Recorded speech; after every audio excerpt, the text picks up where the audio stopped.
My name is Tanya Shortridge, and I was 32 the night my sister stole everything I had and still found a way to make me the villain. Before I tell you how deep that wound goes, please like this video, subscribe, and tell me in the comments where you're watching from. Because somewhere out there, someone needs to hear that family betrayal doesn't end when the door closes. It echoes. I used to think family meant safety, that no matter what the world threw at me, Helena would be the one person standing in my corner. We'd grown up sharing a bedroom and hand-me-down dresses, whispering our dreams into the dark. She said she'd be famous one day. I said I just wanted a house with windows that opened without squeaking. Even back then, we were different. She wanted applause. I wanted peace, but I never imagined our differences would turn us into strangers wearing the same last name. When I left home at 22 to work in the city, I promised I'd help our parents. They'd given us everything they could, which wasn't much except love and faith. I sent money every month. It wasn't charity, it was gratitude. When I'd call, Mom would say, "Helena dropped by with groceries today. We're fine." Dad would brag about her newest project, some fashion line, or social media venture. I thought, good for her. I didn't realize she was using my money to buy the props for her performance. For a while, it didn't matter. I had my own life, long commutes, coffee gone cold before I finished half of it, a boyfriend who said he liked how responsible I was, like it was a compliment carved into a cage. I was tired but stable. Then, one winter evening, I drove home for dinner, and everything I believed about loyalty began to rot. The table looked like a photograph. Cloth napkins folded into fans, candles, Mom's rosemary chicken. Helena was already there, dazzling as ever, phone face down beside her plate, nails the shade of someone else's paycheck. Dad poured wine, cleared his throat, and said, "Your sister really figured it out." I smiled out of habit, but the words landed heavy. Really figured it out, as if success were a puzzle only she could solve. I waited for him to mention me. He didn't. The old ache pressed against my ribs. I said, too softly, "Then I'll stop sending money. She can handle it now." The silence was thick enough to choke on. Dad blinked. "What money?" he asked. For a second, I thought he was joking. I laughed, one of those short, sharp sounds that don't belong to humor. "The money I send every month, 5,000. I've been wiring it to Helena for almost a year. She gives it to you in cash, right?" Mom's hand froze above the potatoes.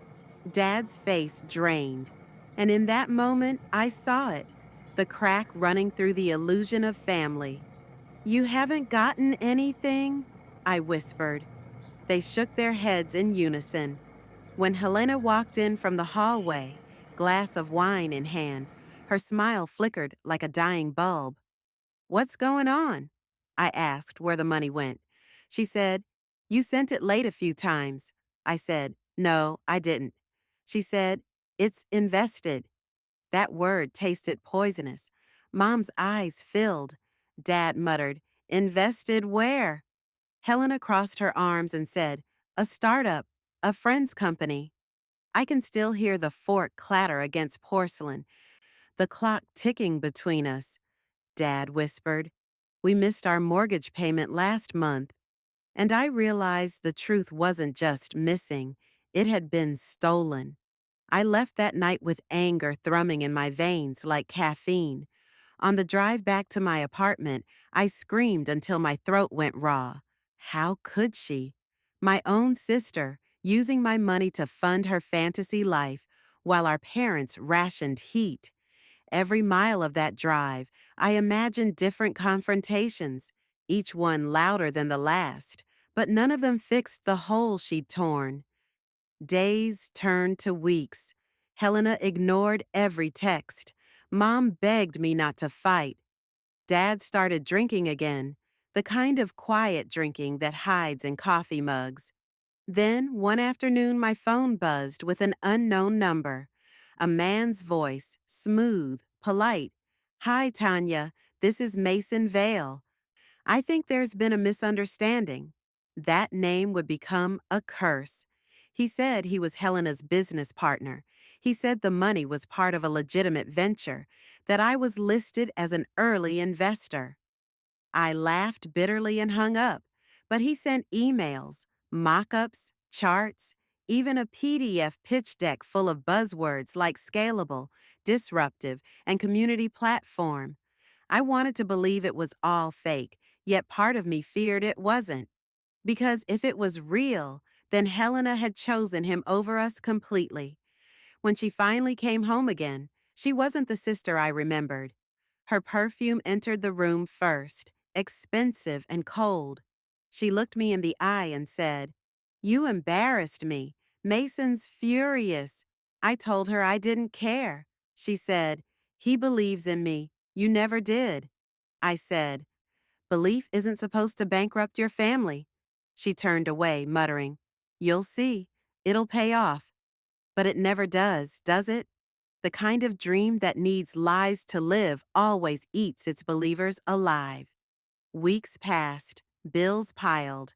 I started sending smaller amounts directly to the utilities, cutting Helena out entirely. Dad thanked me with quiet shame. Mom avoided the topic. Then, one bitter February morning, a knock shook the door. A woman stood there, toddler on her hip, exhaustion carved into her face. She asked for Mason. When I said he didn't live there, she sighed. "Figures. Tell him Rachel wants her child support check." The words hit like a hammer. I asked, "You know him?" She gave a humorless laugh. "Know him? He's my kid's father. Guess he found another one to fund his startup fantasy." After she left, I stood in the snow until my toes went numb. The fury I'd been nursing turned into something colder, clarity. Helena wasn't Mason's partner. She was his latest victim. And I was the fool who'd bankrolled the whole tragedy. I spent nights digging, company registrations, social media trails, LinkedIn ghosts. Mason Vale wasn't a founder. He was a parasite with a new host every season. The more I found, the worse it hurt. Pictures of them at rooftop bars, hashtags about building dreams, captions quoting entrepreneurs.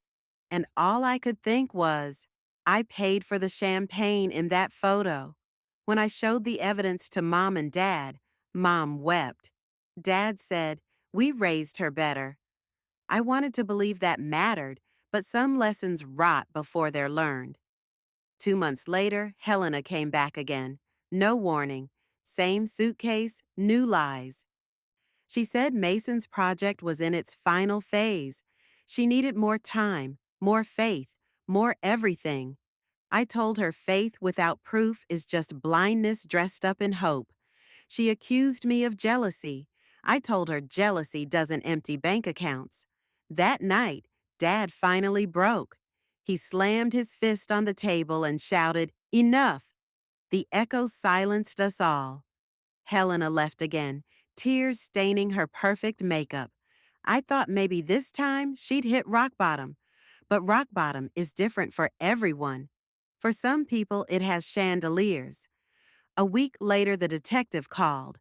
They'd received multiple complaints about Mason Vale: fraud, identity theft, romantic extortion.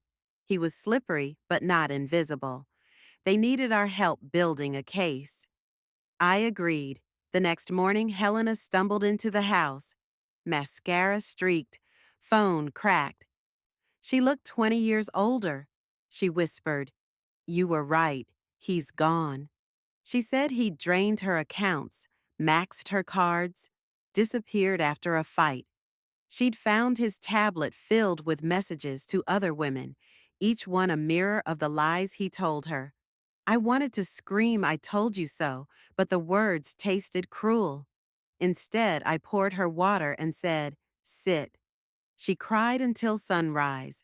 I listened, half numb, half furious. somewhere in the exhaustion, pity crept in. Because she wasn't the glamorous thief anymore. She was just a girl who built her self-worth on someone else's promises. The next day, we went to the police together. She trembled while signing her statement. The detective nodded grimly and said, "We'll catch him." For the first time in months, our family sat in the same room without shouting. The silence was heavy, but it was honest. Still, guilt doesn't vanish with truth. I lay awake nights replaying every choice, the transfers, the blind trust, the need to be the dependable one. Anger flared, then shame, then anger again. Healing, I learned, isn't linear. It's a pendulum swinging between rage and regret. 3 months later, they found him. Dayton, Ohio. Arrested in a hotel with another woman and multiple fake IDs. When the detective called, I laughed, not joyfully, but in disbelief that the nightmare finally had an end point. At his trial, Helena testified. I watched her voice shake, then steady. She described how he convinced her she was brilliant, how he used love like a leash. The courtroom smelled like paper and tension. Mason sat there expressionless, charm stripped away. When the judge read guilty, I didn't feel triumph, just relief. A wound finally cauterized. After the sentencing, Helena moved back home. The house felt different, lighter but quieter. She spent her days helping Mom, her nights staring at old photos. Sometimes I caught her burning them one by one in the fire pit, smoke curling into the cold sky. She said she needed to watch the lies turn to ash. I thought I was done feeling angry. But grief has layers, and under mine lived resentment. She hadn't just lost money. She'd stolen time, peace, trust. I wanted an apology big enough to fill the crater she'd left. None came. Instead, she offered small gestures. Folding laundry, cooking dinner, paying tiny bills from her new job. Maybe that was her way of saying sorry. One morning she asked quietly, "Do you think they'll ever forgive me?" I said, "They already have." She looked surprised. I didn't tell her forgiveness and forgetting are two different species. When spring came, she planted herbs with Mom in the garden. Watching them laugh felt strange, like seeing a ghost smile. Maybe redemption doesn't erase history. Maybe it just softens the outline. That summer, I got the job offer in Seattle. A new start. A chance to live without the constant hum of betrayal in the walls. The day I left, she handed me an envelope with our childhood photo inside. On the back, she'd written, "Thank you for not giving up on me." I hugged her, and for once, it didn't feel like holding a stranger. Dad drove me to the airport, silence comfortable for the first time in years. He said, "We all made mistakes." I said, "But we fixed them." At the terminal, I caught my reflection, tired but lighter. Behind me were the ruins of a family that had learned honesty the hard way. Ahead was air I could finally breathe. And that's when I realized Helena stole my money, but not my capacity to heal. She blamed me, but couldn't bury my truth. She shattered our house, but I built myself from the pieces. If you're listening, remember this. Betrayal doesn't define you. What you rebuild afterward does. Before you go, like this video, subscribe, and tell me where you're watching from. Somewhere, another sister is fighting to believe she deserves peace again. She does, you do, and so do I. When the plane lifted off that morning, I thought distance would quiet the noise inside my head. I watched the clouds swallow the city that raised me and whispered a prayer I wasn't sure I still believed in. Peace, Lord. Just a little peace. But peace doesn't greet you at arrivals. It waits until you're ready to stop arguing with the past. Seattle looked washed in silver when I landed, rain sliding down glass, streets reflecting neon like veins of light. My new apartment smelled of paint and possibility. No photos on the walls yet, just the hum of a refrigerator and the hollow echo of independence. For the first week, I tried to fill the silence with routine, unpacking, long walks, the comfort of anonymity. But every time I reached for a mug, I'd see Mom's hands setting a table back home. Every time I folded laundry, I'd think of Helena folding hers like penance. Anger travels light. It fits easily in carry-on. I told myself I'd start fresh, no contact, no updates, but guilt has its own itinerary. Mom called after 2 days. Her voice trembled with relief, pride, something else. "Your sister's doing better," she said. "She got a steady job." I mumbled congratulations, but my chest tightened. Doing better. As if those words could erase the wreckage. At night, I'd replay her betrayal like a crime scene, each lie a footprint, each apology a smudge. Part of me wanted to forgive her just to stop bleeding. The other part wanted her to feel everything I'd felt, the humiliation, the shame, the sense that love had been weaponized. One evening after work, I sat by the window watching the rain, and for the first time, I wondered if revenge and healing might look the same from a distance. Both require silence, patience, and the decision not to return. Weeks passed. My routine became muscle memory. Coffee, deadlines, gym, home. People at the office called me Reliable Tanya. I smiled, but inside I was a storm that refused to end. Then one night an envelope slid under my door. No stamp, no return address. Inside, a letter written in Helena's uneven handwriting. "Tanya, I know you don't owe me anything, least of all a reply. I just wanted you to know I'm trying. Dad says you're doing great in Seattle. I'm glad. I'm taking classes at night, accounting, of all things.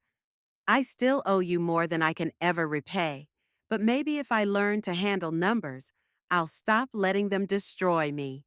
Love, H." I stared at it until the ink blurred. The old fury rose, then dissolved into something softer. Sadness, maybe, or exhaustion. She wanted forgiveness in the same tentative way a child reaches for a stove after being burned, curious if the heat has cooled. I didn't respond right away. I let the letter sit on the counter for days until coffee stains mapped their own forgiveness across the paper. Then one Saturday morning, I wrote back, "Helena, keep studying, keep showing up. That's how debts are paid, one day of honesty at a time. No I love yous, no promises.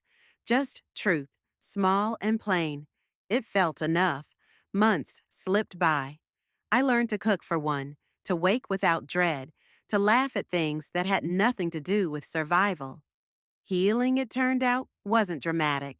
It was boring, repetitive, quietly holy. Still, some nights I'd dream of the old house, the way light pooled on the kitchen tiles, the sound of Dad's radio humming Motown, the smell of rosemary and smoke. In the dream, Helena would walk in, smiling like she used to, and I'd feel that old warmth before remembering what she'd done. I'd wake with tears drying on my face and whisper, "I miss you," to a ceiling that didn't answer. Then came the call that pulled me back. Mom's voice again, thin as a thread. "Your sister's in the hospital." I was on the next flight. The hours between takeoff and landing stretched like confession. I rehearsed anger to protect myself, but fear kept interrupting. What if I was too late? What if the last thing I ever said to her was goodbye? When I reached the hospital, she looked small beneath the sheets. Oxygen tube, bruises fading along her arm. A car accident, they said. She'd been driving home from work after a double shift, fell asleep at a red light. Nothing fatal, thank God, but enough to shake whatever pride she had left. She opened her eyes when I whispered her name. The first thing she said wasn't sorry. It was, "You came." And just like that, 3 years of anger lost its footing. We didn't talk about the past that day. We talked about soup, about the nurse's bright sneakers, about how the rain always finds her. She laughed weakly, then started to cry, murmuring, "I didn't think you'd want to see me." I said, "I didn't think I would either." It wasn't forgiveness yet, but it was a start. Over the next week, I stayed in town, visiting daily. Mom hovered between gratitude and guilt. Dad pretended the crossword demanded his full attention. At night, I'd drive past our old neighborhood, past the streets that once felt like cages and now looked like open scars. Helena healed slowly. Each day, her voice grew stronger, and with it came stories I'd never heard. How Mason isolated her from friends. How every lie she told us began as one he fed her. How shame convinced her silence was safer than truth. Listening hurt, but it also answered questions I hadn't known I was still asking. One afternoon, she said, "I used to think you were the lucky one because everyone trusted you. Now I see you were just brave enough to keep showing up." That sentence cracked something inside me. Maybe love wasn't about deserving. Maybe it was about endurance. When she was discharged, I drove her home. The air between us was fragile but real. She turned the radio to an old song we both knew, and for a moment we were just two sisters again, singing off-key, harmony stitched with regret. Back at the house, Mom hugged us both, crying into our shoulders. Dad cleared his throat and said dinner was getting cold, which was his way of saying welcome back. That night, I lay in my childhood bed staring at the ceiling stars I'd glued there at 16. Some had fallen, some still glowed faintly. I thought about how families break quietly, how they heal the same way, slowly, without applause. In the morning, Helena knocked on my door holding 2 mugs of coffee. "Truce?" she asked. "Truce," I said. We sat on the porch watching the world wake up. She told me she'd been accepted into a financial literacy program for women rebuilding after fraud. She wanted to help others avoid her mistakes. I told her that sounded like redemption. She smiled, eyes wet. "Maybe it's just accountability." I left a week later, promising to visit. On the flight home, I realized forgiveness had crept in quietly, not as an announcement, but as a lessening of weight. Back in Seattle, life resumed, but lighter now. The rain felt cleansing instead of heavy. I started writing about what happened, not to relive it, but to understand it. Words became therapy, paragraphs tiny prayers. Viewers began sharing their own stories in comments. Sisters, brothers, lovers, all bleeding from similar cuts. I read them and replied to everyone. Because pain shared becomes survival multiplied. Some nights I still think of Mason, wonder if he ever felt remorse behind those prison walls. But then I remember what Helena said. Some people mistake control for love until they lose both. That's punishment enough. I visited home again the following year. Helena met me at the airport, hair shorter, smile steadier. We drove in comfortable silence until she said, "I paid off Mom and Dad's last loan." My throat closed. "How?" "Every overtime shift, every tax refund." I wanted them to know I can build, not just break. Pride, gentle and unfamiliar, bloomed in me. For the first time, I believed she might truly be free. That evening, we sat in the backyard watching fireflies. The air smelled of rain and redemption. She said, "You know, I used to think forgiveness was a gift you gave someone else. Turns out it's something you give yourself so you can sleep." I laughed softly. Then I must be almost forgiven. She nudged me. Almost. When I flew back to Seattle again, she texted me a photo. Our parents smiling in front of a sold sign. Mortgage finally gone. Beneath it, she wrote, "We made it out of debt. All kinds of it." I cried in the cab, not from sadness, but relief. If you're still listening to my story, know this. Healing isn't a straight line. It's a loop, a spiral, a song you hum until the words make sense. My sister stole everything and blamed me for it.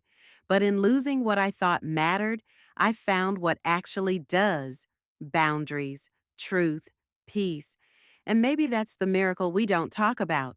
Sometimes betrayal is the only language that teaches you how to love honestly.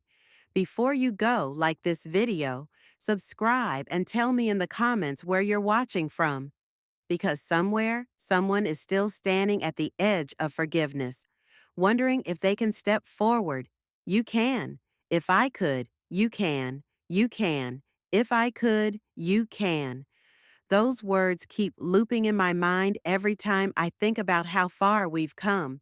Because sometimes the hardest part of healing isn't forgiving the person who hurt you. It's believing you deserve peace after living so long inside pain. Seattle changed with me. The seasons turned, my hair grayed at the edges, but the weight I used to carry stayed gone. Helena and I talk every Sunday now, just short calls, laughter, a story about mom forgetting her glasses again, or dad trying a new recipe he found online.